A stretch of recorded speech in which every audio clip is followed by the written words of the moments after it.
गोजोननाय मोनदों मानगोनां जोंनि बिपिएफ दोलोनि आफादगिरि हाग्रामा महिलारी बिथाङा बाथि खेबनि थाखाय आंनो बे बिटिसि इलेक्शनाव केन्डिडेट हिसाबै देग्लायबो आंनो होफिनदों आरो एबार 29 नं सुक्लायसेरफां समष्टिनिफ्राय आङो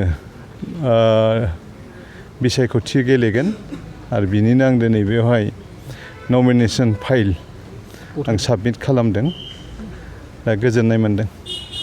बेसेबां रोखा नोंथाङा देरहानो? 100% रोखा नुहुरदों। गतिके आं खावलायगोन रायजोफोरा जाहाथे बिपिएफ हान्जानि फिन खेबसे बिटिसिआव सरकार लाबोयो। हाग्रामा महिलारी बिथांनि दैदेननायाव जाहाथे जों जौगाखांनाय लाबोदोंमोन आरोबाव फिन आरो जों बे जोंनि ओनसोलखौ जौगाखांहोनायनि थाखाय हाग्रामा महिलारीनि गोनांथि जानानै फैदों।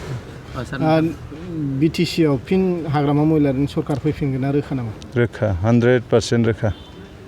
जिहेतु नोंथाङा 29 नं सुक्लायसेरफां बियाबाव बेसेबांसो जितु भट लानानै देरहासार जागोन होनना बुङो?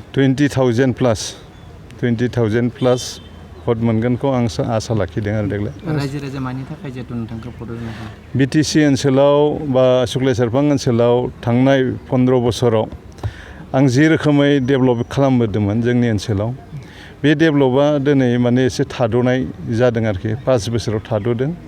दा बेनिखायनो रायजोफ्रा लुबैदों दे बिपिएफ दोलोनि बिजाथि गणेश कछारीखौनो फिन एबार सुक्लायसेरफां समष्टिनि माने बिजाथिखौ देरहानांगौ बेखौ रायजोफ्रा जान्जि खाफ्रादों। नोंथांनि फाइनाल खेलाया सोरजों जागोन?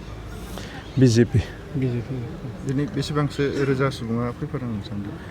आं दिनै गारि गिदिर लाबोयाखै।